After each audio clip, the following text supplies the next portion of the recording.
thunderstorm warning for northern Union County, Illinois, southwestern Williamson County, Illinois, southeastern Jackson County, Illinois, southeastern Perry County, Missouri, until 10:15 p.m.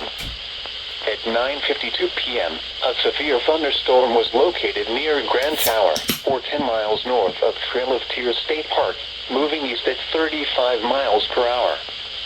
Expected hazards include quarter-size hail. This is a radar-indicated threat. The following impacts are expected. Damage to vehicles is expected. Locations impacted include Cobden, Grand Tower, Cedar Lake area, Lacanda, and Alto Pass. Repeating, a severe thunderstorm warning has been issued until 10:15 p.m. for the following counties in Illinois: Jackson, Union and Williamson, and Perry, Missouri.